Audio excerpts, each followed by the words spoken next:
Hey, how you doing? I'm back. Yes, I told you I'd be back tonight.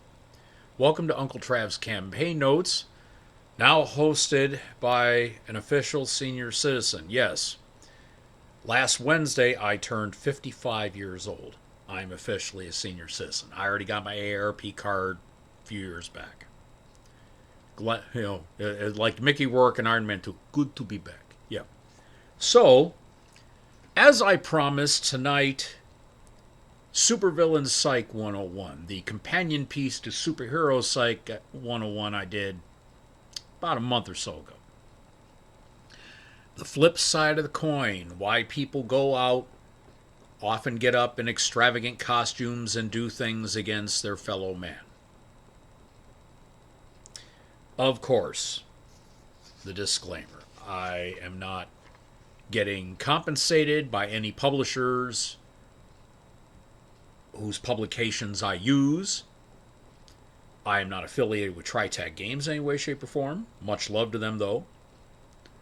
So, that having been said, it's time to explore the minds of those who wish to cause harm and dismay among their people, or among other people.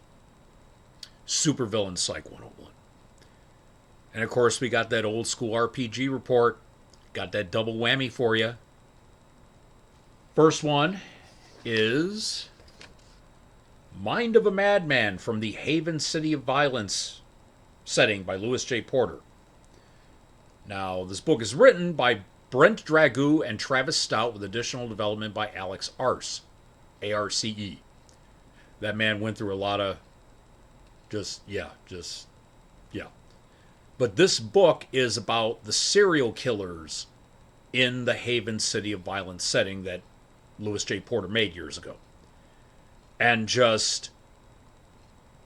no, they let you know right off the bat. No, these are not nice people. These are not nice characters you are playing. These are villains. It is not glorifying murder, especially serial killing in any way, shape, or form. But I did run a game in the Haven setting years ago. And the funny thing is that because it's based on D20 Modern, there's none of the smart hero, fast hero, charismatic hero. These characters are all done with the ordinary rules from D20 Modern. I believe it is in the Friends and Foes chapter. And because they're saying there is nothing extraordinary about these people except they're willing to commit violence against their fellow man, often in very gruesome and repetitive ways.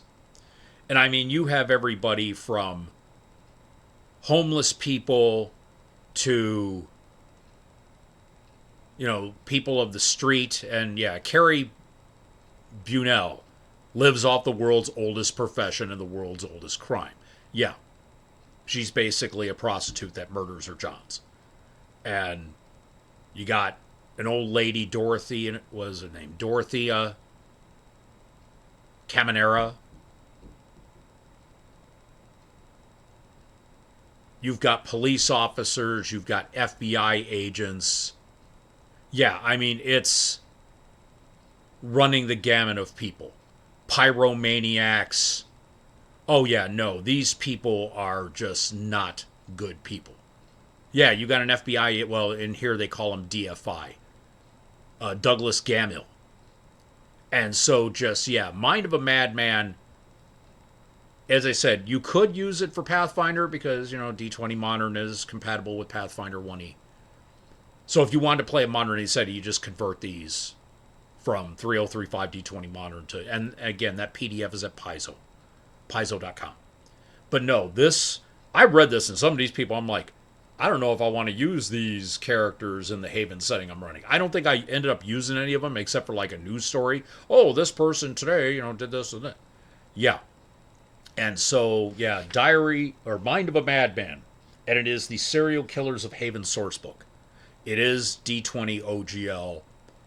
And as I said, I was kind of scared by it. I'm looking at this going, yeah, this will be something I'm not using if there are any minors in the campaign. I've already done adding children to your gaming group. I did that episode a while back too. Mind of a Madman would be available at nobleknight.com.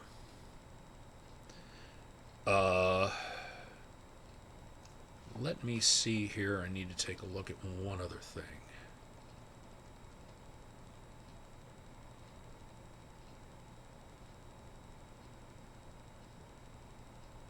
LPJ Studios, I believe, is Louis J. Porter's site. JFGI, just fucking Google it. You can go to DriveThru RPG and look up Louis J. Porter. This PDF might be here. I'm not sure of the cost. Well, let's take a look at. No, the ISDN is not on the back page. Okay.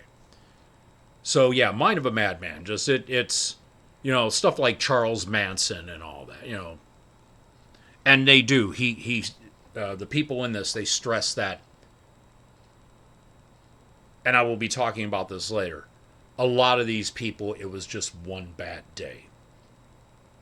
I will be bringing up that concept later. I will be using 5 examples of very well-known villains and their motivations and how they got to be villains in their respective settings.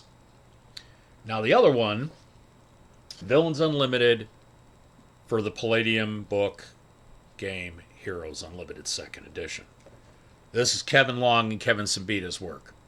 Kevin Long, easily one of Palladium's best artists they've ever had, and of course Kevin Simbita, creator, CEO, well, not so much chief cook and bottle washer now. Sean's co-running the company, but Palladium Books is his baby. And now this one, this is more...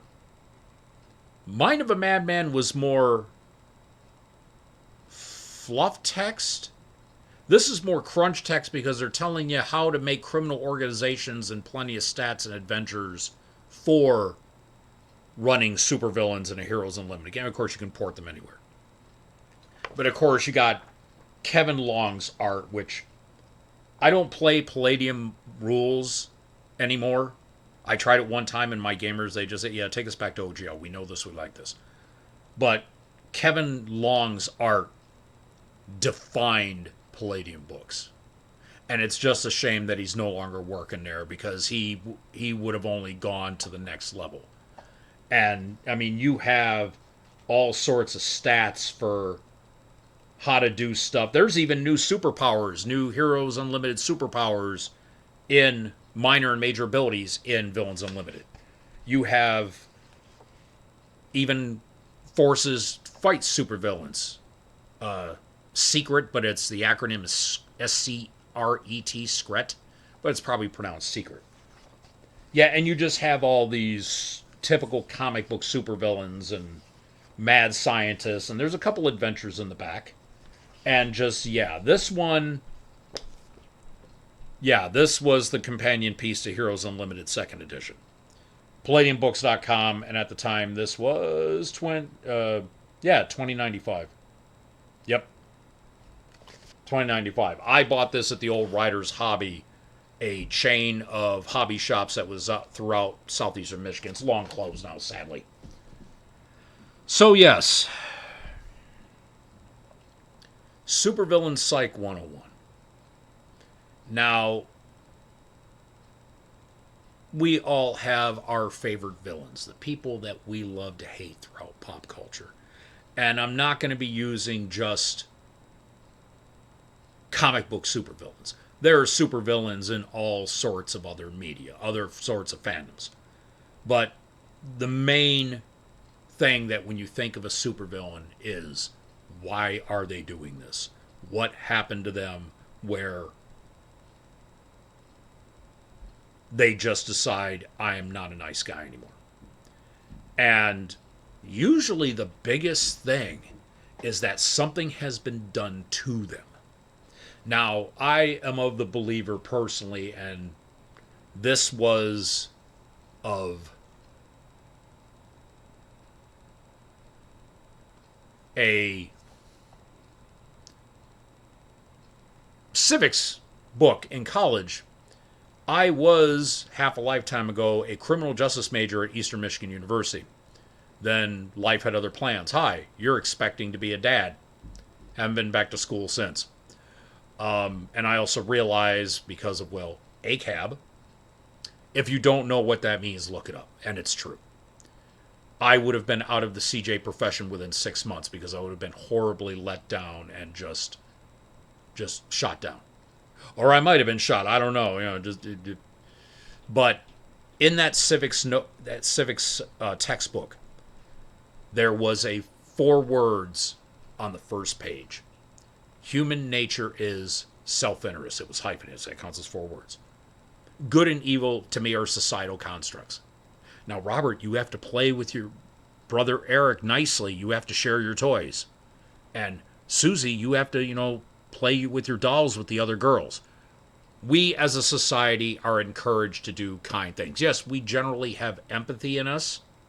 There's just that gnawing need when we see somebody hurt, we want to help them.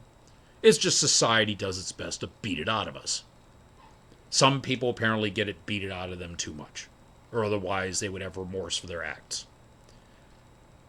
Now, evil, in my eyes, is you do it because either you've had it perpetrated on you or you see it as a means to gain power in a situation. And, oh, this is work, this easy. Like falling to the dark side, which I will mention stuff about that later. So yeah, to me, good and evil are societal constructs.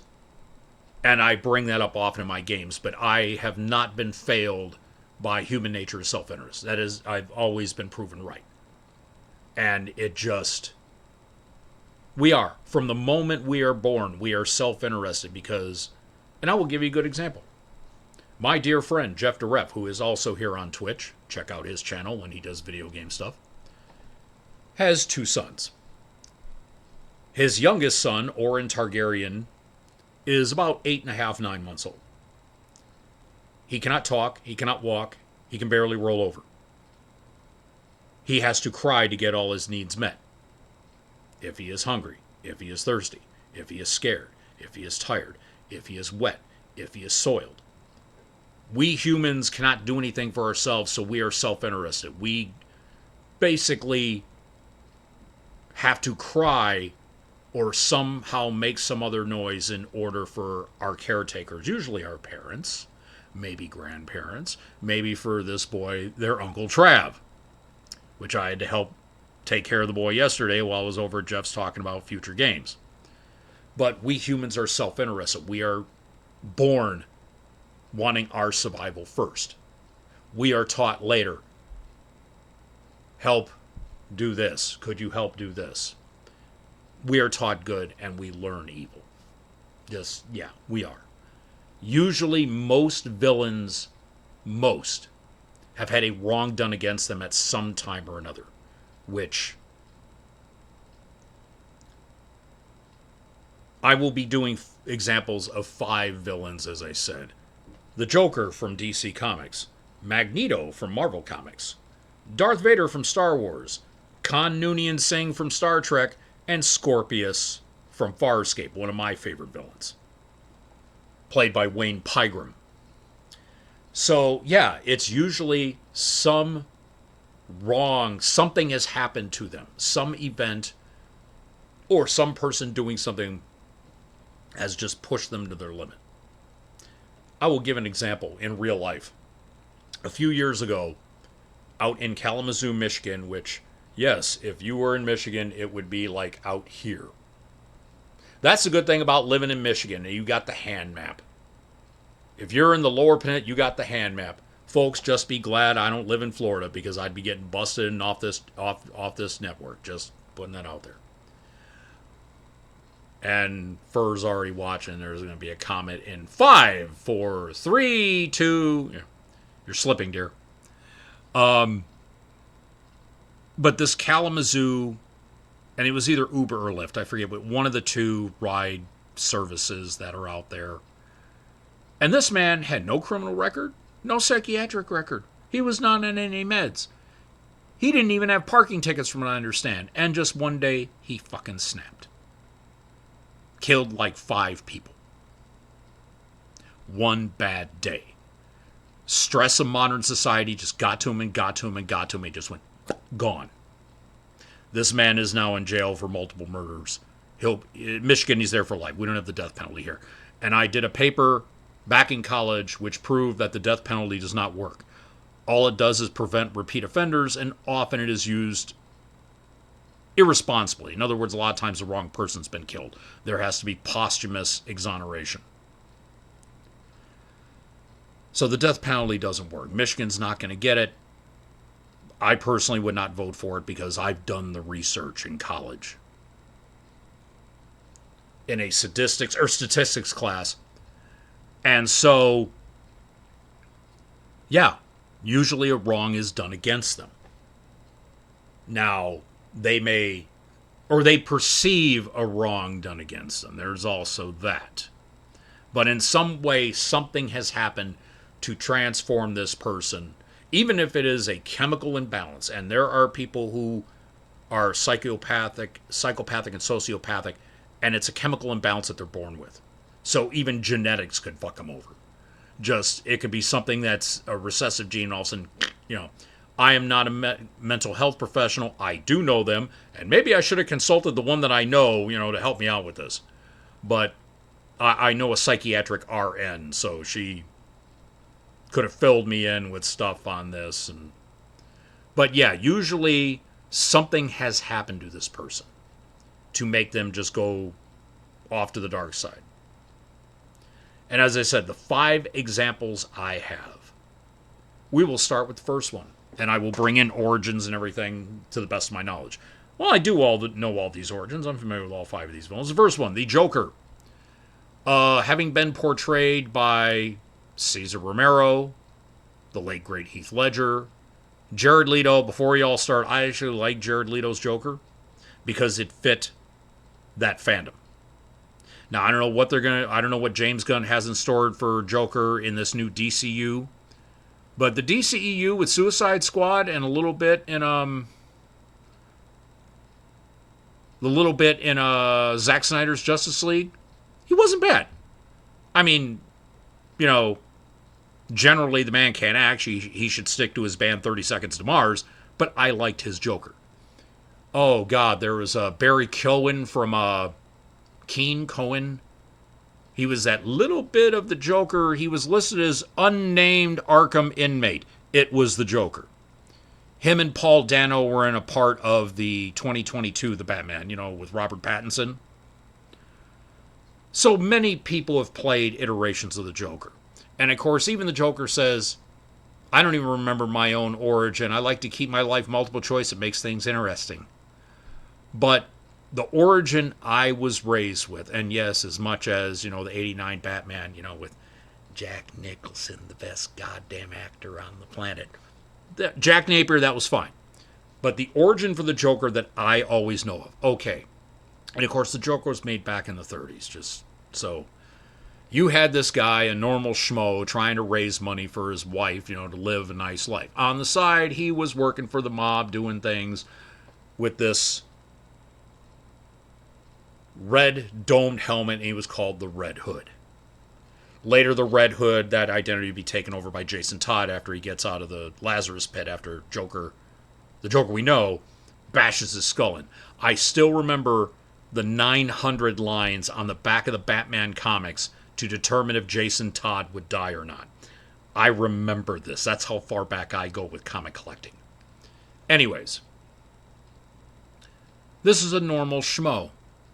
As Bobby the Brain Human would call it, a 9-to-5 humanoid, or 9-to-5 jobber, a ham and egger, garden variety humanoid, trying to raise money so he and his wife could just survive.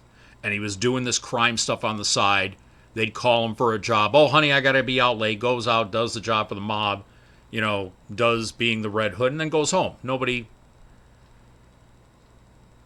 He comes home from work one night, and his apartment is on fire in Gotham City. And they come up, and he's like, "Oh my God, that's that window. That's my apartment." Sir, your wife is dead, and she was taken to the hospital. We also found out that she was pregnant, and both of them are dead. So this man lost his wife, lost an unborn child, lost everything he owned. All he had was the money in the bank. So, needless to say, he was like, he goes back to, his mob people. He said, I'm not doing this anymore. I've lost everything. He said, oh no, you're doing this one last job. We don't care what, and of course they were just going to keep him going. So he does this, you got Axis chemicals, and, it's the thing, he slips, falls into the vat of acid, pulls off the helmet, and he's the Joker, and he just snapped. He realized, okay, I lost everything in my life, and now I look like a clown. And he's there, like this, and just laughing, and the grin, and yeah. So, yeah. A wrong was done to him. Fate played him a card by just... And they found out what the cause of the fire was a baby bottle warmer shorted out. You put like 6 baby bottles on it, and so plug it in, it'll heat your kids' baby bottles. It shorted out, caused the fire, burned down the apartment building. This man just after then falling into the vat because, I think he was running from Batman. Of course, the cops are shooting. He slipped and fell in. See, this is the thing about, Gotham City. They don't need Batman. They need OSHA. All of the villains, most of the villains, if not all of them, are caused by chemical accidents. Gotham City needs like an OSHA office there in the town to check out all these places. That the city'd be safer. Arkham Asylum would be safer and emptier. Yeah, you just need OSHA. You don't need some guy walking around and, dressed up as a bat. So yeah, for the Joker, it was just that one bad day. Now, he had problems and everything, and it was that final thing that pushed him. Now, as far as the Kalamazoo Lyft driver, I don't know what it was that pushed him. It could have been traffic. And he just got out and snapped like, Michael Douglas in Falling Down. Now, if you want to see stressed out 90s tech people and just how a man descends into madness and he thinks he's right, watch Michael Douglas. It's Michael Douglas. Is it Robert Loggia? I think. And Frederick Forrest is in it, playing a neo-Nazi. It is a wonderful movie. It doesn't have a happy ending, but it explains how someone could just be having a bad life and they just snap. So yeah, the Joker is probably the best example of one bad day. And he would be either neutral or chaotic evil. He just, 0 fucks given. I put him more at chaotic evil. That's just me. That's just based on my comic and role-playing experience. But yeah, the Joker, he has adrenaline-boosted strength. So he could be considered superhuman because he's lifted and punched people hard and all that. But his things are all his gadgets. And all of the weird things that he does. The flower with the Joker venom that causes when you die, you smile like this and it pulls back muscles in your face. And why do you have that ridiculous grin on your face, Jack? Life's been good to me. Yeah. As I said, as much as Heath Ledger still gets fantastic... I'm sorry. I was there, and it's the former Star Theaters in Lincoln Park, that entire complex. The only thing that's left of it is the abandoned Sears building. I was there that Thursday night for the 89 premiere of Jack Nicholson, Michael Keaton as Batman. I was there, and I'm just like, I see why Jack's getting top billing for this. Michael Keaton actually got second billing. Because Michael Keaton was a comedy actor, Mr. Mom, and now he's doing... And I still remember back in the day when comics in the back pages, they had letters page, and it was people writing in saying, oh, yeah, I don't know. They're ripping Denny McNeil, or Denny O'Neil, the guy who was the editor for all the Batman comics back in the late 80s. He finally put on the page, this is Warner Brothers Studios address. Quit bothering me. I am in no way, shape, or form in charge of casting. And then Michael Keaton slayed it anyways, and he still does it today. He did it at the Oscars 2 weeks ago. Just this. Because he had Danny DeVito and Arnold Schwarzenegger there presenting best visual effects. Oh yeah, there's Batman there, and he's got the ascot and everything. He's just looking going. Like that smirk. And Tim Burton needs to use him for a Batman Beyond movie. We need it. Find Wither Young. Get Timothy Chalamet, the kid from Dune, as Terry McGinnis. We need Michael Keaton back to get Batman Beyond. Just Tim Burton do this. So, the Joker. The man who he is the ultimate zero fucks given. He, and there's no rhyme or reason. It's not like Two-Face where he flips the coin and you may survive. If it's the clean side, yeah, fine. If it's that scar side, you're dead. And there's no hesitation. He will just pull out a gun, pop, you're done. So yeah, the Joker from DC Comics. Next, from their competition, we have Eric Lenscher, a.k.a. Magneto. Now, he has been played both by, of course, Sir Ian McKellen, and the younger version played by Michael Fassbender, who was in that one Assassin's Creed movie. Now, they call Michael the Shark because of that smile, just like this, and he does kind of look like a shark when he's, Now, Magneto, Eric Lenscher, he's a product of the Holocaust. He is a young boy who watched his parents get dragged in, across a Nazi concentration camp in the 30s. And because he saw it again coming with mutants, he made that promise that will never happen again. There is the line in X2 where all these young people were like, yeah, where's your brand at? Yeah. I assure you, young lady, no one will ever put a mark on me again. You see the old concentration camp number on his wrist. He saw what was coming. And it's like, no, my kind, this time mutants as opposed to Jews, will not be herded and killed, and that's not happening again. Magneto is very Machiavellian. The ends justify the means. He will kill 1,000 humans to save 10 mutants. And the thing was, him and Charles Xavier, played by Sir Patrick Stewart and James McAvoy, were both best friends until that ideological split, which they kind of had in the X-Men First Class movie. They had that ideological split where they just decided, okay, we have different ways to try to protect humanity. Xavier wanted integration. Magneto wanted, no. The line is Magneto's walking away beginning of X-Men. We're the future, Charles, not them. Yeah. So, Magneto, he is trying to save mutant kind, and he will do it by any means necessary. Now, two things. One, when Stan Lee created X and Magneto, it was a direct allegory to Martin Luther King and Malcolm X. Malcolm X became Magneto, MLK became Xavier. And I find it also funny because the current rumors going around as far as the MCU and mutants, let's face it, the Holocaust is something your grandparents experience, if not great-grandparents. Modern movie audiences, it would be dated and jaded. Giancarlo Esposito, as in Moff Gideon from The Mandalorian and Gus Fring from Better Call Saul and Breaking Bad, he wants to do Professor X, minus the wheelchair, and have Magneto played by, and I always do the voice like this, Denzel. So Denzel Washington as and of course people are going to bitch, oh, Disney's all woke, they made these characters black and all that. And Disney changing the ethnicity or the gender has always worked out. Look at Tilda Swinton being the ancient one.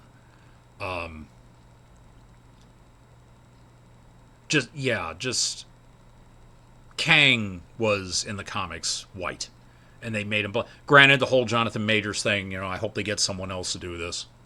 Was it that Coleman Domingo? Yeah. But Magneto was looking to keep mutants safe. And because the horrors he went through in the early days of World War II, if not before, as his family, and you saw the scene in the X movies from Fox Studios, where he was reaching out to his parents, and due to the stress, his magnetokinesis kicked in, and he ripped down that barbed wire fence, that gate. He just bent the hell out of it. Because these mutations come out in times of stress. You're watching your parents getting dragged to the gas chambers. I think that counts as stress. And Eric Lenscher at the time was 13, 14 maybe, if not younger. So puberty was there.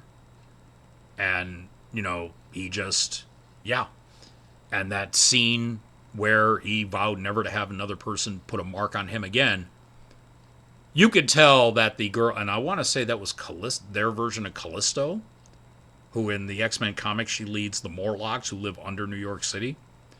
Oh no, you can tell, yeah, I'm a badass, I got this tattoo. And Magneto's like, I'm old school. We don't do tattoos. We let our powers speak for us, not this marking of the skin. So yeah, no, Magneto, I'm sorry. I mean, yeah, I like Michael Fassbender, but I'm sorry, Ian McKellen just slated as Magneto. Just, he put that gravitas in why the character is the way he is. Why he...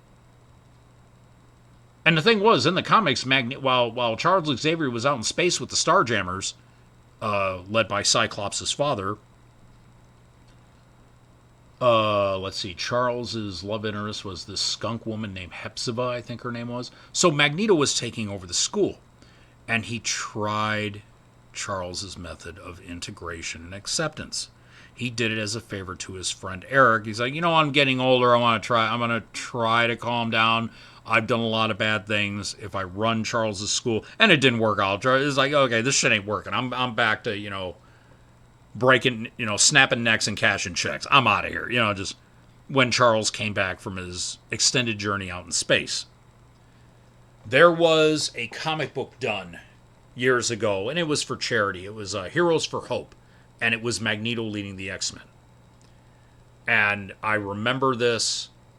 There was like a spirit of hunger that was messing with the X-Men, and so each of them saw their worst fears.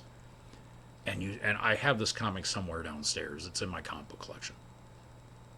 Remember, I stopped collecting regularly around 91. So this was like late 80s, early 90s.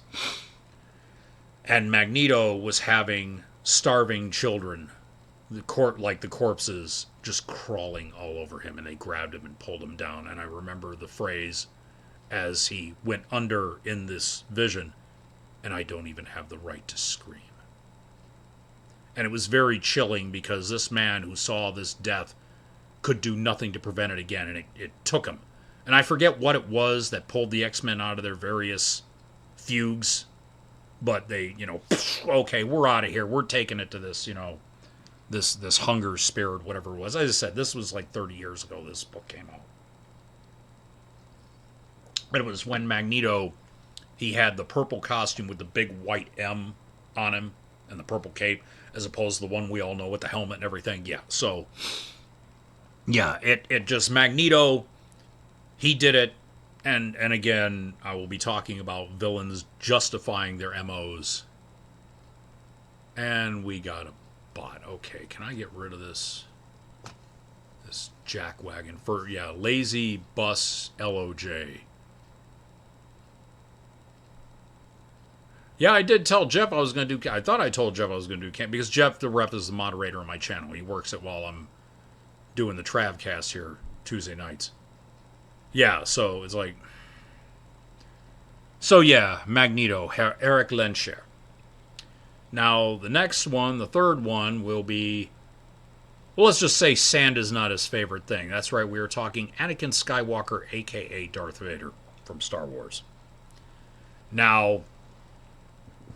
We all know his story, and yeah, the prequel trilogies. Okay, I'm OG Star Wars fan. And how the Star Wars fandom, how fucking toxic has gotten, has made me almost embarrassed to say that I'm a Star Wars fan. Because then people think I'm like these incel assholes who sit in their mom's basement and, oh, what is this? Star Wars is woke now. They have a woman and a black guy running things and all this, and what the hell, no. Or... I mean, we were kind of pissed off when we found out Darth Vader, one of the baddest motherfuckers ever to be out in pop culture as a villain, is a scared little boy with mommy issues. That was like a junk punch to all of us OG Star Wars fans. George Lucas, there is a song by a friend of mine and his brother. They're Chris and Tim Waffle. They're collectively known as Hot Waffles. The original title was George Lucas Raped Our Childhood, but people got pissed off and George Lucas Ruined Our Childhood. So they had to redo the song with a new title. But, yeah, we all thought it's like, okay, you turn the villain that scared me as an 8-year-old boy at the old Wayne Drive-In in Wayne, Michigan. And I'm just like, yeah, no. I understand why he did it, but you've now broken the mystique of this character. He was a man who basically was slyly, I'm sorry, the Jedi, they took kids from their parents. Oh, they has this gift. And they're like, oh, okay, yeah, go ahead, take our kid. And yeah, it's because the Jedi were so well loved and everything. The Jedi were in some ways as bad as the Sith. And it's pretty bad that me as a Star Wars fan, I'm saying this. Yeah, Jedi are cool, but the whole process of going around the galaxy, picking up Force-sensitive children and taking them away from their parents forever, where they don't see anybody, they are taught to just be Jedi, and you can't, this whole thing about no attachments and all this, and yeah. So he's slyly kidnapped from his mother, Shmi, who supposedly Anakin was a virgin birth. And it's Lucas tapping into the whole immaculate conception thing. We all know this. Yeah, just... So you have little Annie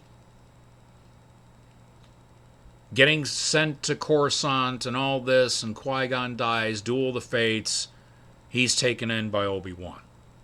Obi-Wan trains him for years, and even Anakin gains his own. When he becomes a Jedi Knight, he ends up taking up an apprentice, Ahsoka Tano, played by Ariana Greenblatt, and I'm forgetting the young woman who did the voiceover, and then Rosario Dawson in Mandalorian and Ahsoka. So Anakin Skywalker. Yeah, he is supposedly one of the best Jedi Knights in 1,000 years, and the highest midi-chlorian count ever, even surpassing Yoda. But because he lost his mother and was going to lose Padme, because he had visions of her dying in childbirth,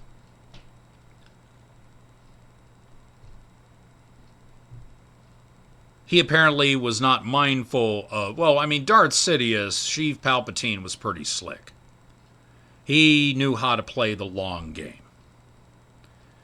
And so Sheev sensed this insecurity in this boy and played upon it and told him, oh, no, I can help you. And, started following Palpatine. And then it was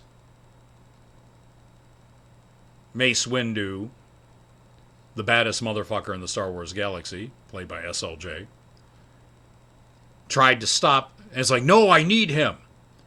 That right there that right there, Windu knew, okay, attachments? Really?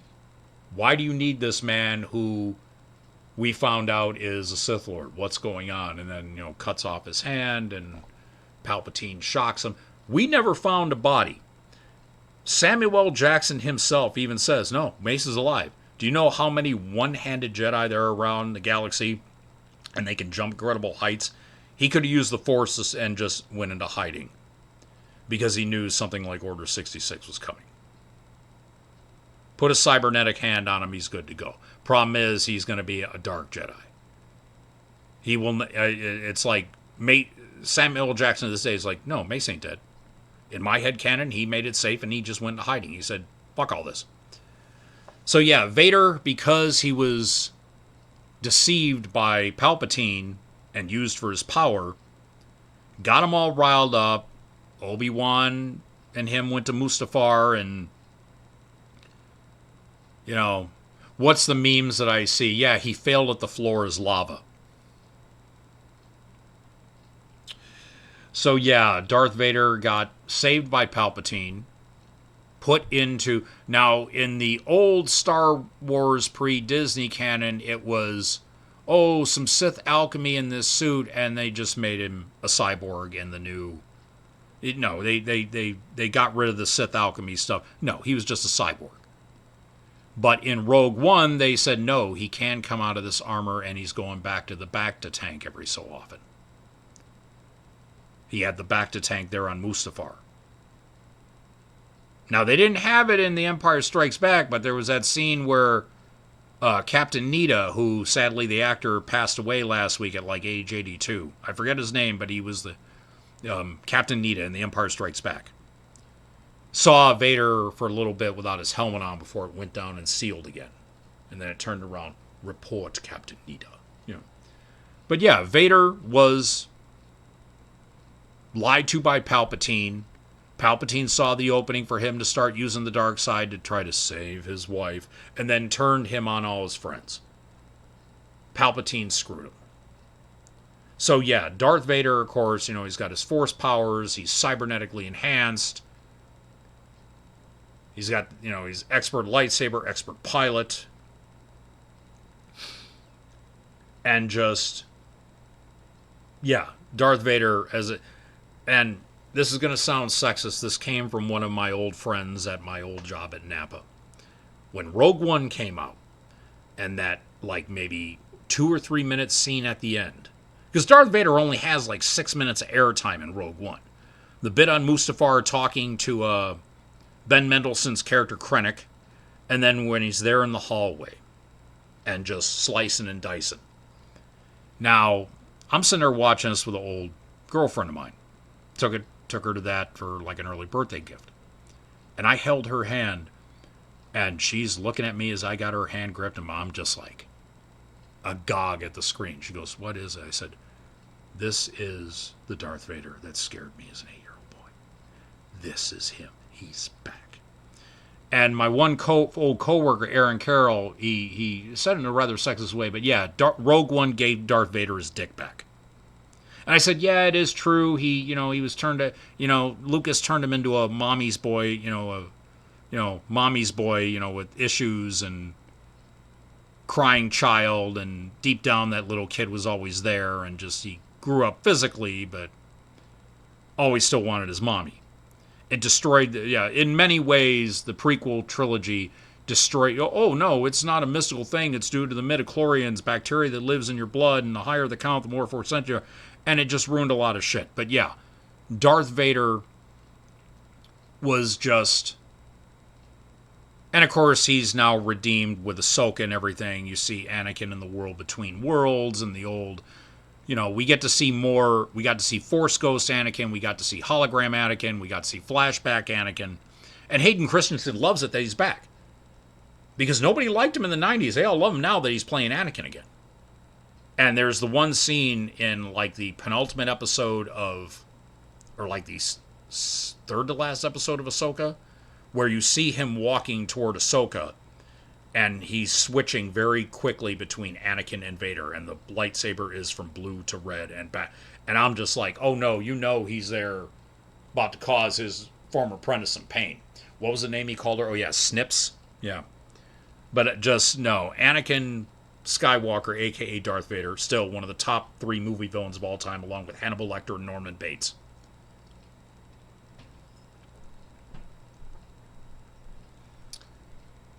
The fourth villain.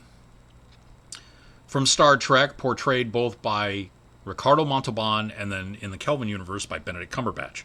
That one guy, Butternut Crinkle Fries, him. Khan Noonien Singh. A genetically enhanced Superman. Created in the 90s. And Khan and his Supermen secretly took over 90% of the Earth. Now, I believe Greg Bear did a trilogy of books called The Eugenic Wars, where the augments were all written into Earth history. So you got stuff, with like Clinton and over here in Afghanistan and this country here. And he wrote it all into where, yeah, it was world events, but these Supermen were all powers behind the throne. Some of them ruled openly. A lot of them were the viziers, the powers behind the throne. The people telling, yeah, no, that country don't like you, nuke them or invade them. They have oil. And so I want to say it's Greg Barr or Greg Bear, but he did the trilogy of books called The Eugenic Wars. Khan Noonien Singh was created, I want to say, in the 50s.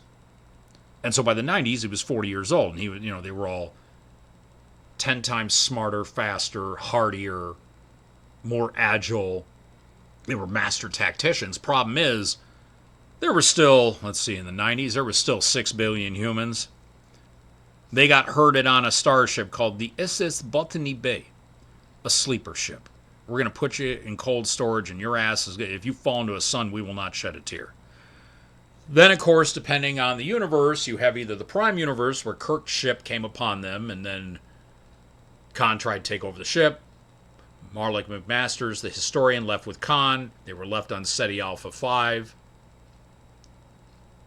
And then we get the events of Star Trek II, The Wrath of Khan. Or, in the Kelvin universe, Alexander Marcus, head of Starfleet Section 31, played by Dr. Peter Weller, because he has a doctorate in archaeology. Admiral Marcus found the Botany Bay and realized he wanted to militarize Starfleet. So he, before Khan woke up, and this is all stuff you can find in behind-the-scenes stuff. The reason why you had, oh yeah, Khan was Indian. Why was, a British guy playing him? The thing was, behind the scenes, is that Khan did all the surgery on him and everything, and then woke him up. And said, hi, you're John Harrison. You work for me, or I kill your 72 friends. So Khan, in After Darkness, or Into Darkness, was being cajoled. The lives of the 72 people he cared for most. And you saw the scene where he's there crying to New Kirk and New Spock, Chris Pine and Zachary Quinto's characters. That was legitimate. That's not him lying. Those 72 people were his family. And Marcus was holding them against his will. Putting them in the torpedoes. They were going to launch them at the Klingon homeworld. Killing Khan, killing all them. Starting a war with the new militarized stuff that our Marcus had Khan make. And Marcus comes out as a hero. Now, Khan? No, he was made to be a conqueror. Now, maybe the people in the 50s didn't realize that all these people, they were just looking to see, we need to have the perfect human, physically and mentally. Unfortunately, psychologically and ethically, they were anything but. And hence, they took over 90% of the planet in the 90s. And then they were put in the Botany Bay and shut out into space. Excuse me. So you have Khan Noonien Singh, who has been just, again, Machiavellian. He wanted to do, he was just tweaked to be better. And unfortunately, in the 50s, not understanding human genetics all that much, because we only discovered the concept of DNA.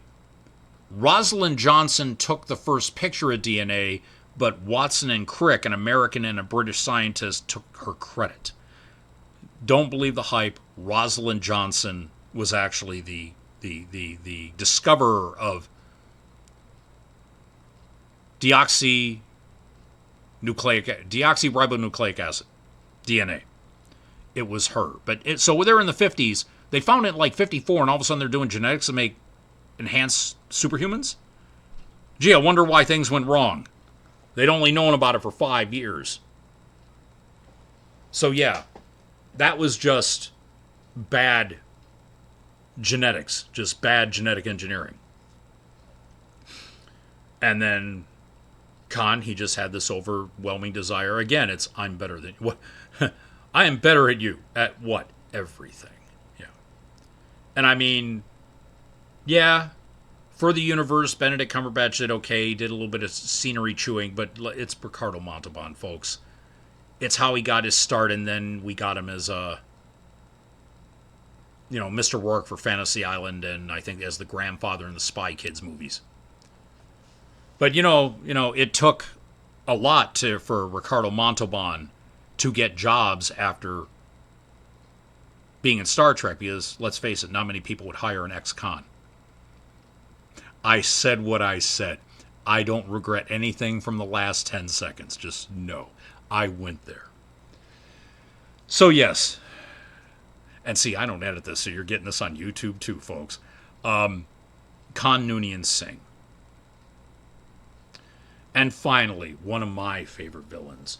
People seem to forget this guy, and I'm like, why? He was a wonderful villain.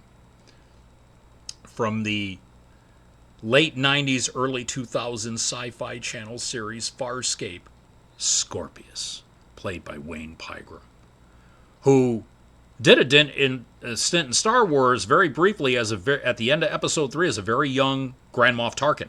That was him. It's just it was a faraway shot. Now, if you can find The still that they did for him in makeup, oh no, he looks like a young Peter Cushing. They gave him all the prosthetics to look just like a young Tarkin. See, that's the thing. They could have had him in Rogue One, and instead they decided to CGI and deep fake in Peter Cushing to play Tarkin. They could have got Wayne Pygram to do it. I would have been happy with that. It would have given him a chance to fully more explore Tarkin. But yes, Scorpius. The half Sebastian, half Scarran evil genius. Basically, a Scarran. It was an unwilling union, let's put it that way. And because Scarrans generated heat, but Sebastians had their heat gland, which put him in heat delirium, Scorpius had to have a cooling suit made for him, where you had to change the gel tubes that went into his skull, and you saw them, drive in, and after a while there were like 6 of them. And of course, when they come out, they're all covered in gray matter and all this shit. But no, Scorpius, he was tortured as a youth. He was picked up, found. They realized he was half Sebastian, half Scarran. Scarran. And so the heat gland was messing with the heat delirium. And so they would put him in this ultra heated room to try to build him, make him stronger. We're going to make you get past your heat delirium. You're going to will your way through it. So it was torture. And finally, he was given dispensation by the Peacekeepers. You are half Sebastian, but your intellect is that good. It's kind of like with Thrawn. You're not human, but you get the job done. And of course, what was Scorpius looking for? Wormhole technology. He ended up finding it in John Crichton when the ancients implanted that stuff in his head. And of course, that was the arc of the entire series, was Scorpius trying to get that stuff out of John's head, and even putting in now the neural clone, Harvey, also played by Wayne Pygram. That was just supposed to be a one-shot for Crackers Don't Matter, but because David Kemper, Rockne S. O'Bannon said, you know what, we like this character. Keep this thing in John's head. Keep having these weird scenes where because despite Ben Browder adoring Claudia Black to this day, Ben Browder said his most intimate scenes in doing Farscape were the ones with Wayne Pygram. Not only as Scorpius, but as Harvey. Because it was the one-on-one, and of course, one of my favorite scenes is where after the neural clone is taken out and Harvey is just the after effects, John gets his voice back and he's mourning over Aaron. And he's like, yeah, Harvey's still in my head. And Paul Goddard, one of the agents from the first Matrix movie, playing Stark, the Bannock slave, the Stykera, where he takes off his mask and light shines and calms you down. And it saved John's sanity. That Scorpius is nothing but a fly, an impotent wraith. You can take him. And it's that scene where John beats the shit out of Harvey and throws him in a dumpster. And then sits down in the dumpster. It's like, no, you work for me now. You give me insight on Scorpius. You don't... I love that where they're at the dock. You got no power supply, no backup. Circumstances have changed. Yes, they have. Come on, we're going to make some new rules. And pushes them in that factory and beats the shit out of them. And I love that one line. Pray for your soul, Scorpio, if you have one. And pray for the soul of Aaron Soon. And he just kicks him right in the face. And he does it. Let me get a hell yeah, hell yeah. And Scorpio's like, wait a minute, where'd all these people come from? So yeah, Scorpius was just... Again, zero fucks, but he was a scientist, so he would be considered lawful evil. He would, if you made a bargain with him, he would, to the letter. I mean, he'd still try to, he's trying to chase John all over the galaxy, and of course those on Moya, but his overdriving purpose was to gain wormhole technology to use as a weapon. He ultimately wanted to destroy the Peacekeepers and the Scarrans because they both screwed him over. Well, no, the Scarrans screwed him over. The Peacekeepers he was using as a commodity to get back, and he was just to take both of them out. But there is the one time where they had the neural clone and the information, and you see Scorpius look, and the bit of, supposed to be Crichton's gray matter. Never mind. and just eats a piece of John's brain off of the neural chip. Now you have a villain that is willing to eat his opponent's, his arch nemesis's brain. You know that this is a serious sumbitch. And Wayne Pygram did not disappoint. Why this man was not getting Saturn Awards or MTV Movie Awards or whatever for Best Villain is beyond me. He scared the crap out of me. Probably a little more than Darth Vader did. Because Scorpius would kill his own people. I mean, Braca was loyal to him. But him and Melian Greza, played by Rebecca Riggs, went back and forth. And of course, you find out, spoiler alert, the series ended in 03 and 04 with the Peacekeeper Wars. It's been 20 years. You find out he's been a spy for the Scarans for 10, so he's like a triple agent. And just the depths of what this man would do to further his own. He was willing to destroy 2 whole cultures, and this guy who, an advanced alien race, stuck wormhole technology in his head. I mean, John got him back eventually, but it only cost him damn near his sanity and, friends and... But no, Scorpius, he had been tortured all his life by the Scarans and the Peacekeepers. The Peacekeepers considered him less. They gave him dispensation because they knew it was his intelligence, even though he was only half Sebastian. And the Scarans were trying to basically burn the heat delirium out of him. They didn't care if they killed him because they knew he was more intelligent. He didn't need the Strelitzia, the bird of paradise flower, to eat to keep their intelligence.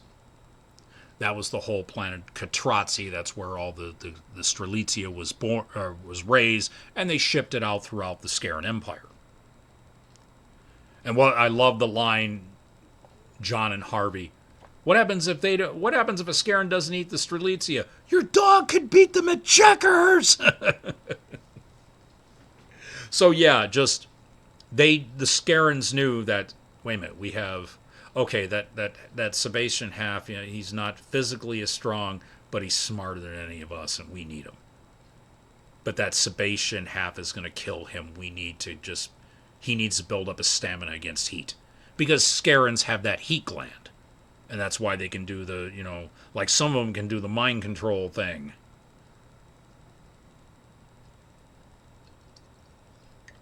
Astrovita Blackberry Wine, it's wonderful. Birthday gift from Jeff the Ref. Thank you again, sir.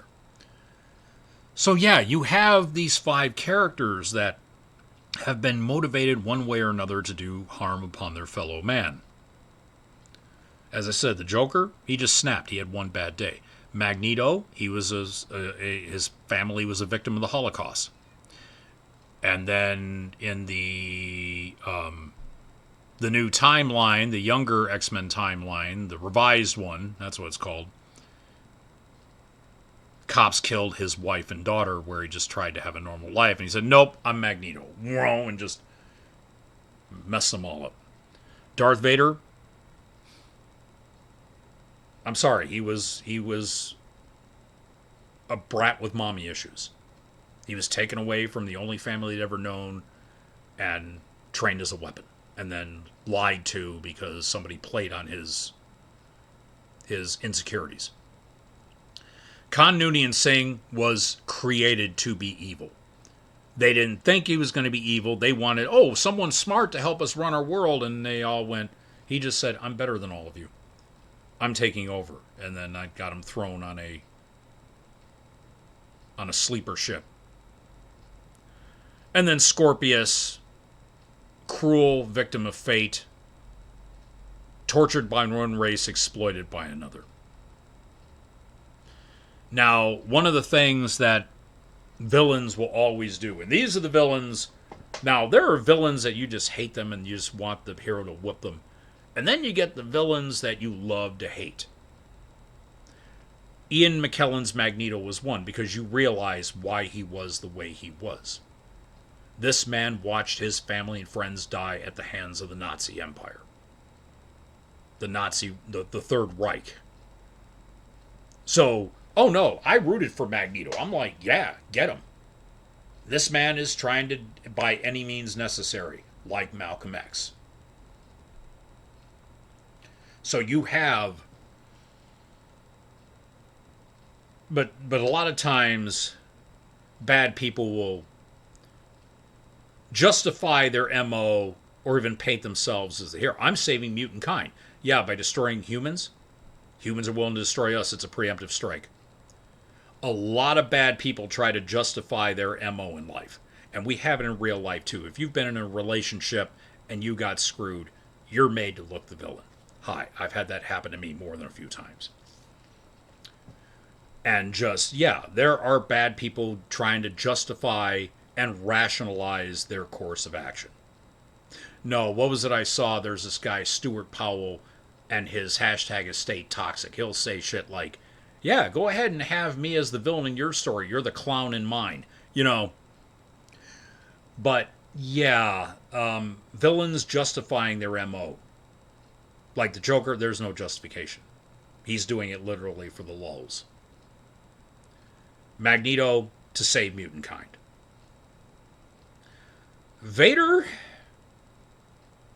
well, due to the machinations and manipulations of Chief Palpatine to bring order to the galaxy, he was nothing more than Palpatine's attack dog. Khan, I'm better than all of you. Scorpius, I'm taking out the two races. One tortured me, the other's exploiting me. I'm using both of them. I will emerge the victor. And he never had anything about wanting to rule the galaxy. He just wanted to take out the Scarans and the Peacekeepers. After that, he would have just been left alone. But yeah, you have bad people trying to justify their MOs.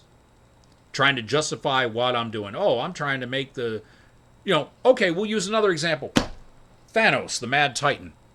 Now, yeah, Thanos has been around probably since the 80s. We all know him as the character played mostly... Because remember, at the end of Avengers, where you saw him smile, that was not Josh Brolin. That was another actor. Then they brought in Josh Brolin to complete his role through... I think at the end of one of the Thor movies, where he grabbed the gauntlet, fine, I'll do it myself. And then the two Infinity War movies, I think, yeah, he was in Guardians of the Galaxy 1. But yeah, Thanos saw that the universe was killing itself. Everybody's fighting over resources. There's no post-scarcity societies. Everybody is still fighting over land and food and water and air and materials. And so Thanos set off on a genocidal campaign to take out half of all life in the universe. And for 5 years in the MCU, he succeeded. The birds were gone, the trees were gone, fish were gone. Humanity was gone, other races all suffered. And in that time, Thanos would still use his armies and his children of Thanos to kill off half of whatever he came across.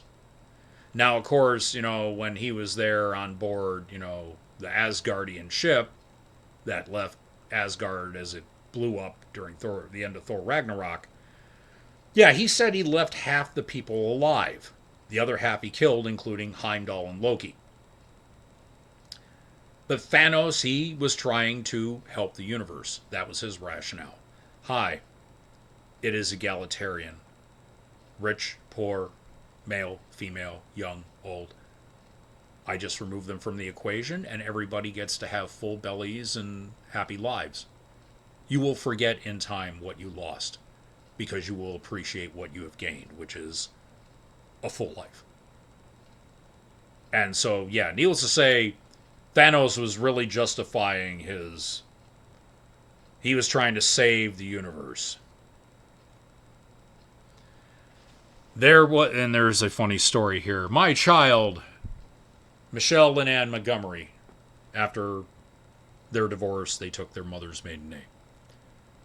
So Shelley and I, there is this t-shirt, and it has Thanos, it has young Gamora holding Thanos' finger, and it says, asshole dad and awesome daughter, friends for life. And so I tagged Shelly. And she just goes, no. What do you mean, no? What do you mean we're not, what? You don't want to, we're not together? No, this whole thing with Thanos. Thanos was wrong. Thanos could have, Thanos, he could have, doubled the resources and everyone would have been fine. And I'm like, well, no, because then you choke out the ecosystem because then it's overpopulated. If you have twice the fish on a planet, twice the foliage, twice the people, twice the animals, ecosystems won't be able to, and they'll just die anyways. Well, yeah, everybody would have had something. They could have harvested all they wanted. So my kid and I are having this multi-post argument on this guy. This guy's just trying to sell fucking t-shirts. And so my kid, wrapping this up, says something along the lines of,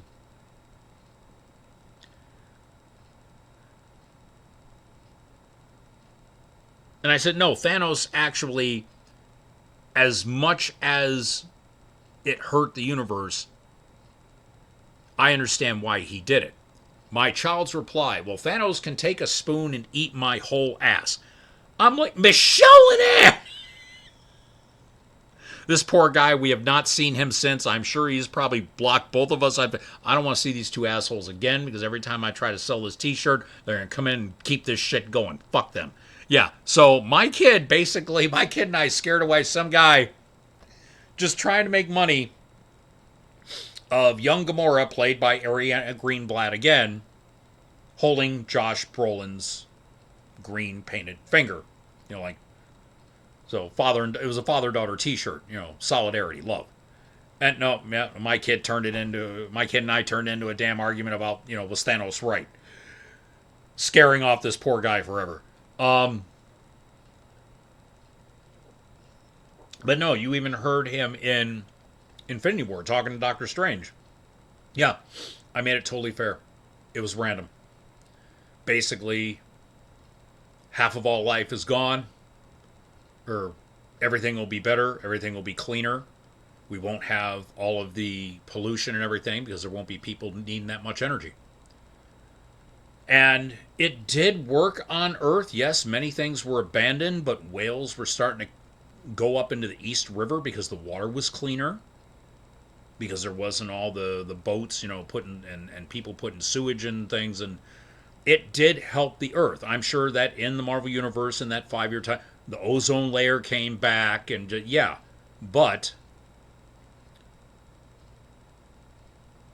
Thanos still did it.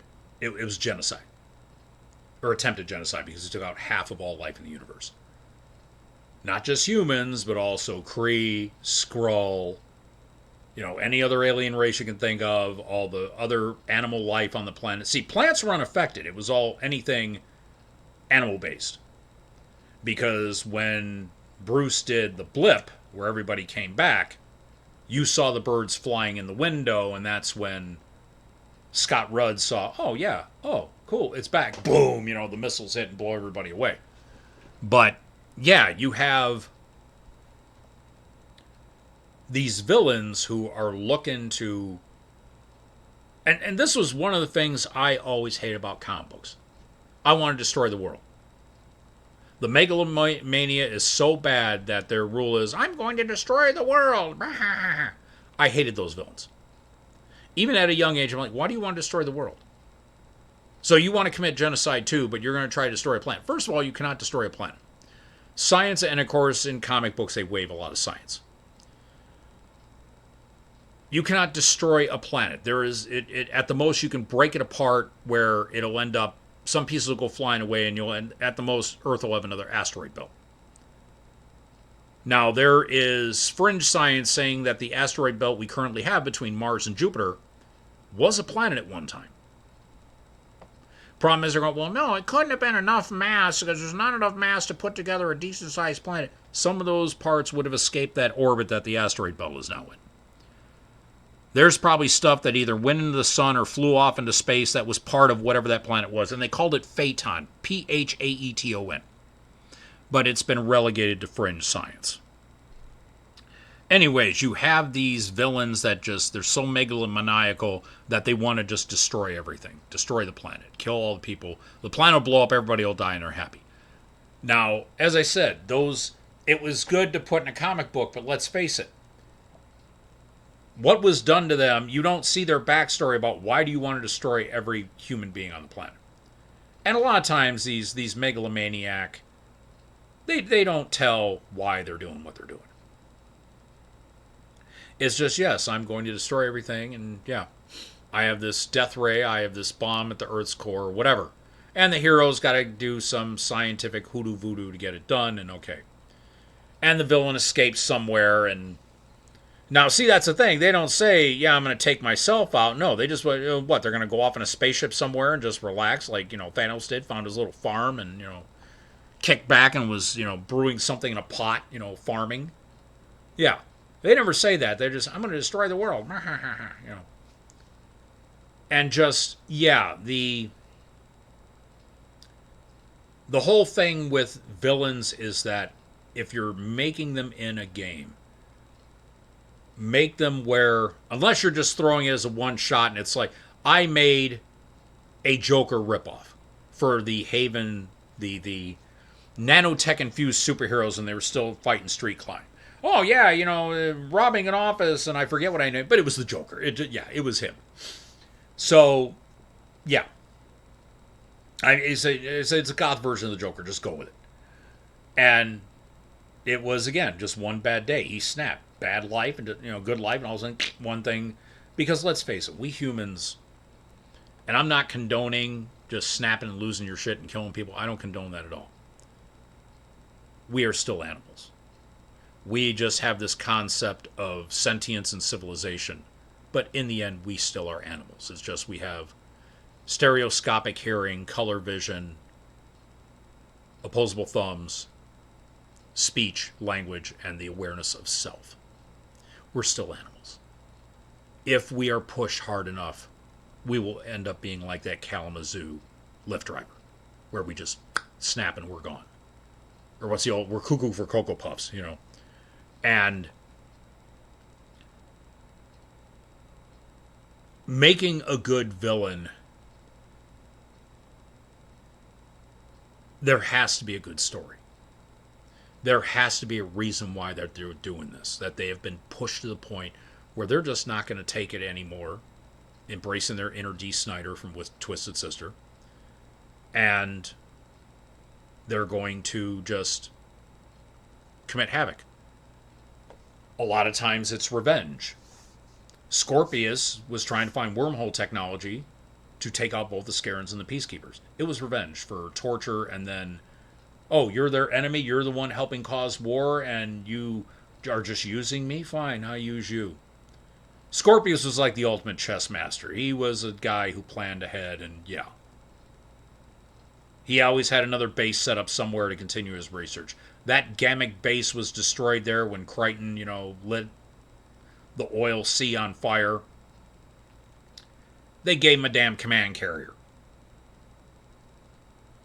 So yeah, you have revenge is often a really good. You wronged me. In the way it is kind of, Magneto's thing too.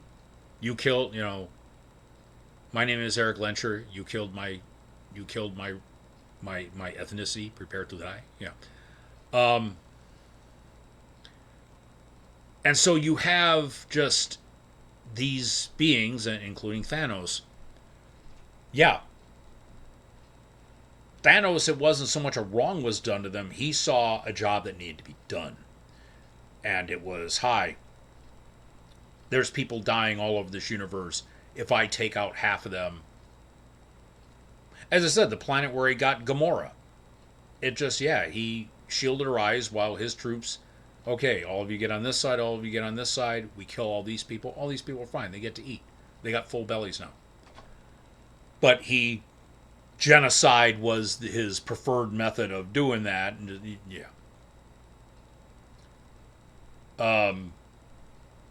So yeah, it's just Like in Mind of a Madman, you had the one prostitute. You know that she'd been abused as hell and is probably her pimp put her on drugs. What the Kathy Norrell? What the heck was her name again? Let me look it up real quick.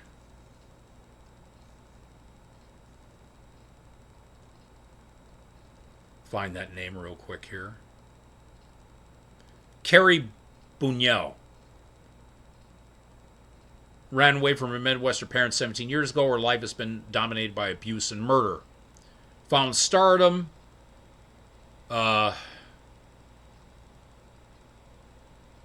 Worked as secretary and waitress. Turned to prostitution in a way to supplement the bills. Told herself her second job was just for a short time, just until she was cast. And just... yeah. And she tried to, yeah, she ended up getting hooked up with a madam. Got beat from a Santucci numbers runner. And just, yeah. Bought herself a pistol. Boom was the first man she used it on. Yeah, just no. She...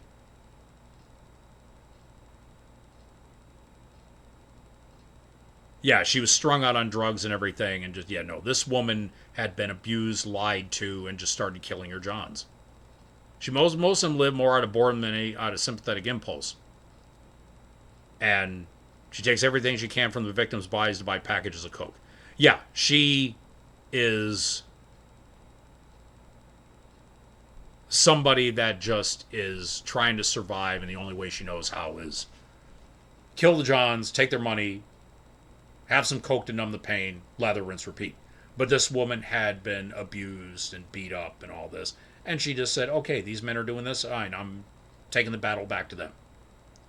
Again, I have no problem with prostitution, but there's a lot of bad things that come with it. Because like George Carlin said, fucking is legal, selling is legal. Why isn't selling fucking legal? Yeah. And, well, except for like in Las Vegas County, So yeah, it's these people, it's justifying their modus operandi, which is, I'm going to kill these men because men made my life bad. And so, yeah, you have people who are like that, and you have people who they are pushed to their limits by other people, and they just decide to snap, and that's how they get them back. Like Scorpius. Khan, he was deposited on SETI Alpha 5 and left there to just live out their existence. And then the sun exploded, changed the orbit, and that's why Chekhov and Terrell thought this was SETI Alpha 6, and, Khan, this is SETI Alpha 5? The sun went supernova, and everything on this planet was laid waste. There is one life form left, though. This slug that when it enters the air canal, it starts rubbing around the cerebral cortex. The whole thing where Chekhov and Terrell were later mind control. Yeah, that was revenge against Kirk. I mean, yeah, Khan tried to take over Kirk's ship, but again, it's the justification. I am faster, stronger, better. Cue the, Kanye West song. It's just that these characters are, we know them, we may not, we like them. Some villains are really good, you love to hate them, and so that just spurs us on, like Magneto, the Elder Magneto. I'm sorry, Michael Fassbender, yeah, he was Magneto, but Ian McKellen was older, wiser, had been through a lot more. The younger X and Magneto, that's the thing. They were younger. There just wasn't the gravitas of what they'd been through in their lives yet. So, yeah, and of course Scorpius, yeah, he was just calculating, cold, biding his time.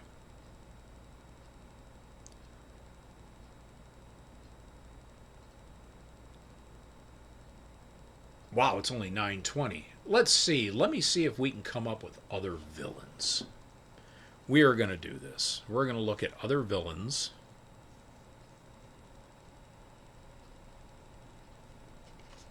Uh, let's try this. Oh, a Supervillains wiki. That works.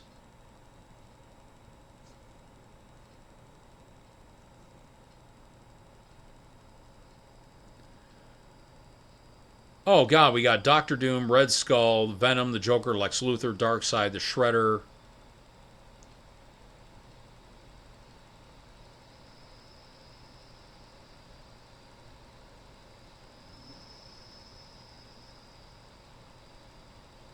Trying to see what other. It is a huge relief if the supervillain decides to redeem themselves and become a superhero themselves, because then they become the complete opposite of who they were and may be able to defeat other supervillains. Yeah. Okay, let's see. Doctor Doom. Okay, we'll do Doctor Doom. Victor Von Doom, and not that piece of shit one from the 20 that crap 2015 Fantastic Four. We are talking Doom, the ruler of Latveria. This man has an entire country at his disposal. He has diplomatic immunity, which means he can get away with a lot of shit and just get deported back home because he is a head of state. Not only is he a scientific genius, but Victor Von Doom is another one of those with mommy issues. He learned magic to help bring his mother back. So, Doctor Doom is also a pretty kick-ass. I mean, he's not on the level of Doctor Strange, but he can throw people for a loop with his magic. Someone thinks, oh, it's his armor and all this, and then all of a sudden he hits you with an Eldritch Blast.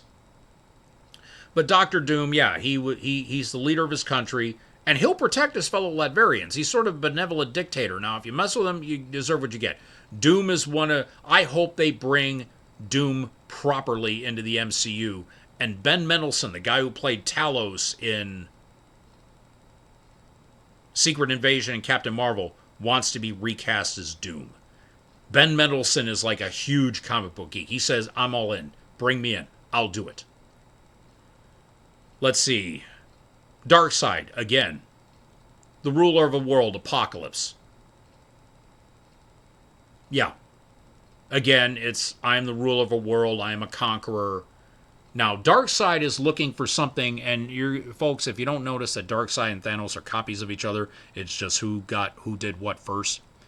Darkseid is looking for something called the anti-life equation, where if you change variables in it, you can do massive things to the universe. It's sort of a transcendental code that just tweaking one variable, moving one decimal point, you could wipe out a galaxy. Darkseid was looking for that, and there are times he found it, depending on what iteration of the DC comic universe. Supervillains in movies. Let's see, Poppy Adams. Oh yeah, Poppy Adams from the Kingsman movies. And Richmond Valentine. Richmond Valentine was a tech genius. Poppy Adams ran the Golden Circle, a worldwide drug ring. Let's see. Kevin Wendell Crumb. If you have seen the movie Split and then Glass, Kevin Wendell Crumb, played fantastically by James McAvoy, is a man with 25 different and distinct personalities. This man has been abused since birth. And there is one that adds all of the personalities together. It means their strength, their intellect, their agility, and that one is known as the Swarm. When you see James McAvoy in that role running on all fours like an animal, you know that's the Swarm.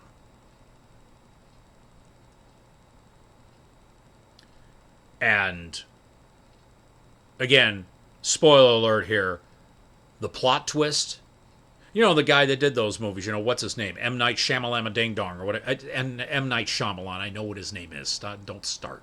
Don't blow up my fucking comments later. But M. Night didn't have a plot twist. He's like, oh my God, what am I going to do? And then we found out what it was. You have people, hearing the reports that, Kevin Wendell Crumb was taken to such and such asylum institute for the criminally insane and all this, and you hear the two girls going, oh my God, wasn't that the same guy who caused that train accident 10 years ago? What was his name? And then all of a sudden you hear Bruce Willis's voice, Mr. Glass. I found that out before seeing the movie.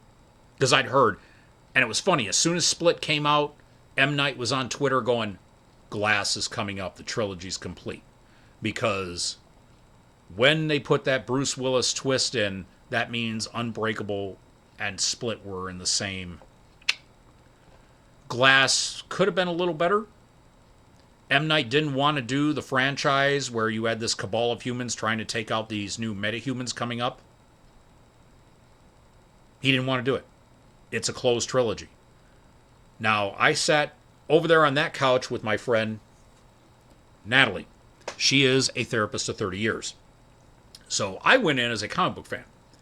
She went in as a licensed therapist, master in social work, the whole 9 yards.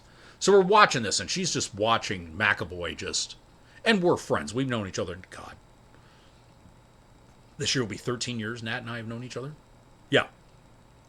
And we're watching this movie, and I knew the twist. And I didn't say anything, and we're sitting there, and all of a sudden she hears Bruce Willis's voice, and her eyes just got... And looks at me, I go, yep. And then you see him, he's there drinking the cup of coffee at the counter at that diner. And she says, wait, so Kevin and David Dunn are in the same year? Yeah, and they're making a third one. It's called Glass. She saw it on her own, I saw it here, and just that third act disappointed. The first two acts, the third act just, eh. And then the plot twist was, and again, this movie came out 10 years ago. There's no spoiler alert here, folks. That there's this whole cabal of humans around the world that are just trying to kill these people because they realize they'll take over.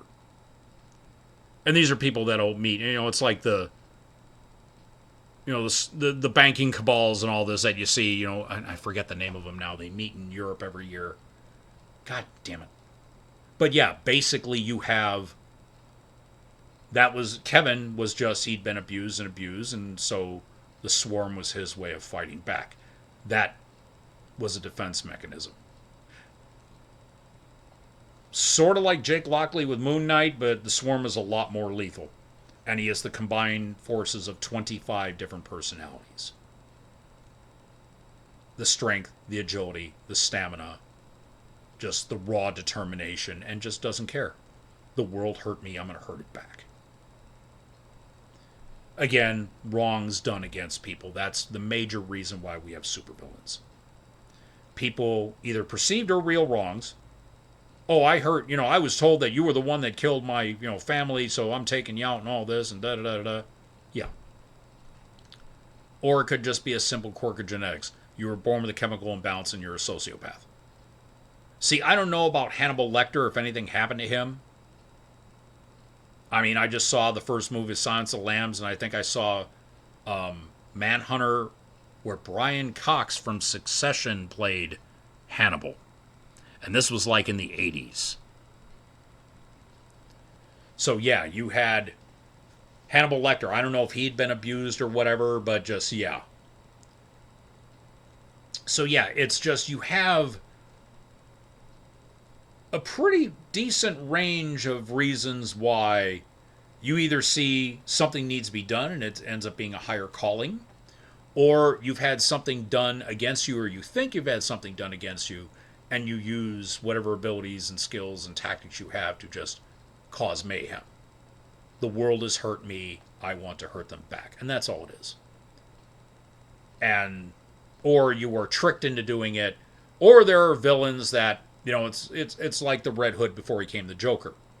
You can do all this stuff, or we will hurt your wife, and then turn you into the cops. So he was a patsy, and then, he fell in the vat and became the Joker, where he just snapped. I think they explained that origin in the Killing Joke graphic novel by Brian Boland, I think, did the art, and Grant Morrison wrote it, I think. Yeah. And that is like a seminal Batman work, because that is the one where we got Oracle, because Barbara Gordon was shot through the spine And yeah, the Joker basically disrobed her and then took pictures of her as she laid there bleeding. Yeah, that whole thing. That's where I remember the Joker. His hands through his red hair and just cackling madly. And they showed all of the stuff with the original Red Hood. Oh, it looked like a 1930s comic where the frames and the art was all like this. And then he came up out of the water, pulled that off, and yeah, he was just. Yeah. So you have.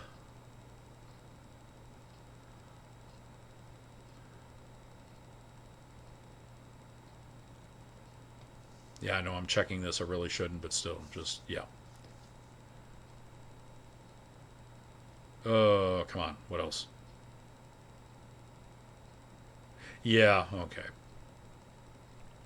Just people catching up to me on stuff that we were talking about earlier. Supervillains, as I said, if you want, I'm going to wrap this up. Folks, I may not be, I have the option of going to 10 o'clock, but yeah, if I'm going to run short, I'm going to run short. It's not a problem. I think I can wrap this up now. It's a little bit after 9:30. Having a supervillain in mind means that they are going to have a reason why they're doing it. Just going out and they're not going to go out and randomly do stuff. Something happened that made them randomly do stuff. Now Galactus, yeah, he's branded a villain by the fact that he wants to destroy Earth, but it's not out of malice. He's hungry. Galactus is the ultimate expression of the term hangry.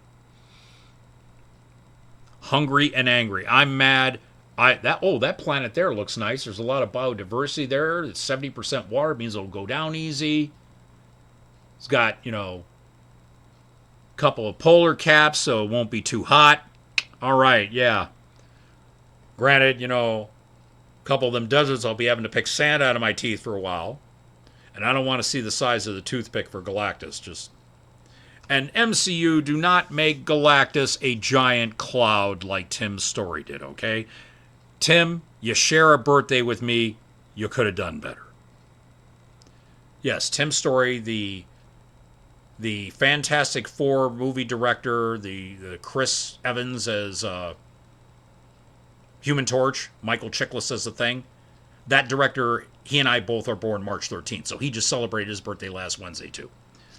But yeah, you if you're going to have a villain, you have to have the compelling backstory. Because some of the best villains are the ones that you're sympathetic for. You realize they are fighting because something has happened to them. And so, if you can get that compelling... yeah, your hero PCs are still going to want to kick his ass, or at least, do the right thing. And, we must send you to jail for rehabilitation because you are a danger to society. They're still going to want to... Now, if you want to make a villain that is just that brutal... And your guys just want to... I got an itchy foot, folks. Just a second. Now, if you want to make a villain where you're just looking for them to... The rampaging beast, fine. But even then, do something like, oh, he was riled up in this, or he was at this, this lab and he escaped, and yeah, we got to stop him, and... Or he was mutated into this because, the scientist has his wife, and, try to put in some type of sympathetic plea so the heroes can... your heroes, you could be playing a street vigilante, we kill villains, all type of stuff. I'm kind of doing that with the Pulp campaign, and I'm wrapping up now. Because the Silver Spirit, made his new Sentinels of Justice. 2 or 3 of them are criminals. One of them is a vampire. Because he realized, I have to sink to their level. Now, this is sort of going from pulp into noir. Because pulp, it was all, yes, you knew who was good, who was evil. You had the strong-jawed hero. You had the conniving villain. You had the damsel in distress, the femme fatale, the weird scientist who often was the father of the, damsel in distress. And villains were black and white. Noir is where the shades of gray start coming in.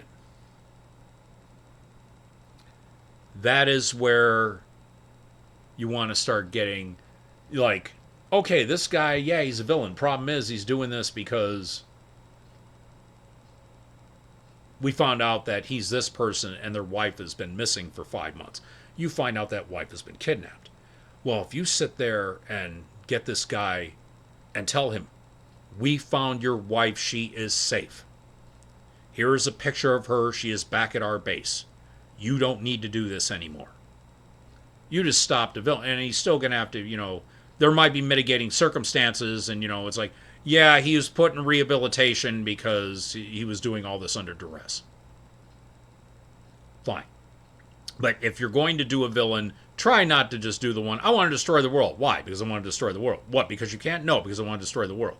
That's not a good villain. That's a very hollow, one-sided villain.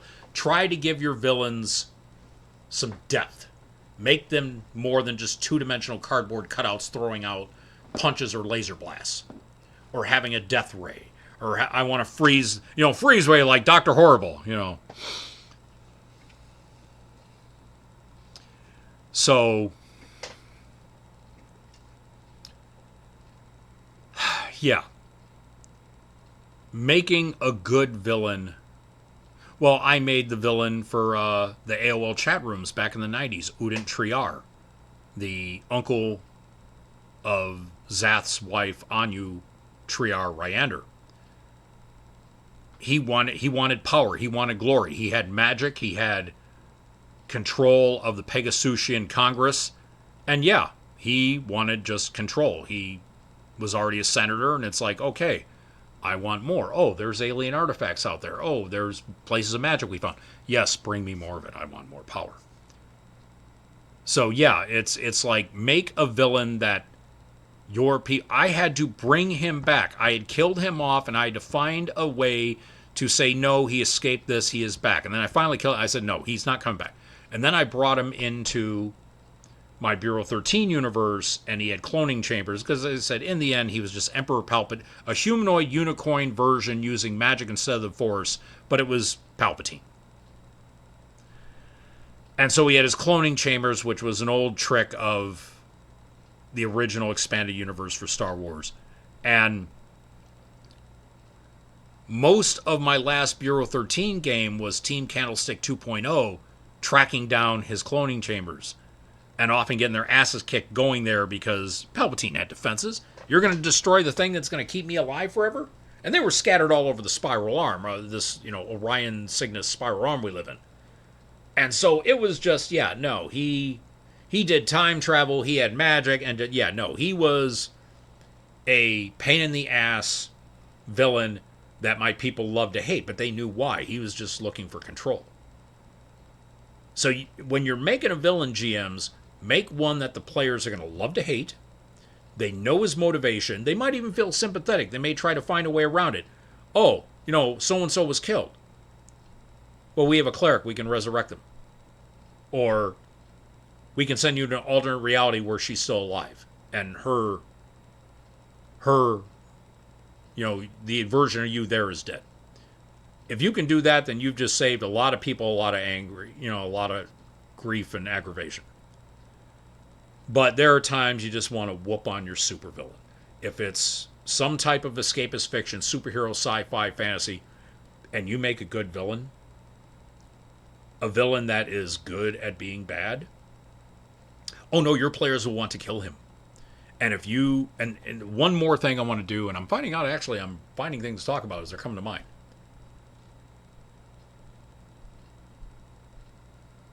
If they don't find the body, he's not dead, or she's not dead, or it's not dead, or they're not dead. Good villains always have escape routes because they try to plan ahead. That trap door like Mola Ram had in Temple of Doom. Or, even Dr. Evil running out, having, slipping down in the chair while Austin Powers is in the slowly escapable death trap. Put him in the unnecessarily slow dipping mechanism. Right. Yeah. So yeah, it's just try to make a good... What the hell? Oh.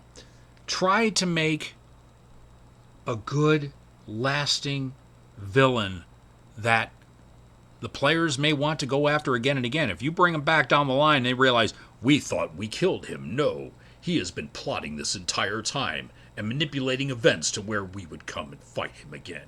But he's grown in power. Those type of villains. Those are the ones that you want. Because as I said, Udin Triar, if I were to bring Udin Triar back in the Bureau 13 game, there'd be about 5 or 6 people looking to whoop my ass. I made sure he was dead. Now, putting the Pegasusians and the Narwhalians and Udin in another campaign, I could do that and then bring back Udin. As those of you who go to my YouTube channel, which is Trav13369, this will be uploaded to that before midnight tonight. Hopefully it will upload a lot faster than it did 2 weeks ago when I had to stop the reload, restart it, and then it did. But yeah. Oh, Breakman Z is on right now here on Twitch. That's BREAKMANZ. The B, the M, and the Z are all capital. He is on right now. Yep. Hop on board to see what adventures lie ahead. That's all. Yeah. Go to his page after you're done here and check him out. But yeah, make good villains. Make villains that make sense. Make villains that your people love to hate. And you can go ahead and rub off serial numbers. There's really no original ideas left. You could sit there and make a version of the Joker and the Riddler where he leaves things. He's chaotic, yet he leaves, puzzles there for the heroes. Oh, this will take me to the next step and all this, and yeah. You can make a Darkseid Thanos version who's just looking for something to rearrange the universe. Yeah, it's yeah. So, yeah, it's about 9:45. We can wrap this up. So, I want to thank all of you for tuning in tonight. I'm glad to be back. As I said, I'm going to try to be on as much as possible, but I am in the process of house hunting with the aforementioned Furball_7796 would be her Twitch handle, and she was in the chat room for a little while. So, yeah. I will be back tomorrow night with Jeff DeRev and hopefully the aforementioned Breakman Z for the Travcast. Part 3 of Blind Wolf's Rubber Room Association on dementiaradio.org. That is DEMENTIARADIO.org. There. That's tomorrow night, 8 to 10 p.m. I will hopefully be back next week. As I said, I've already burned through my topic list that I made, so I got to come up with new topics. That's probably the hardest part. I've gotten to 9:45 with just this. This is my notes for tonight. This is it. That is everything. I got an hour and 45 minutes out of those words. Because I throw in anecdotal stuff and other things that, yeah. So, tomorrow night for the Travcast. Go to tritacsystems.podbean.com to check me out, along with Bruce Sheffer and Jonathan Thomas on Gaming on the Frontier.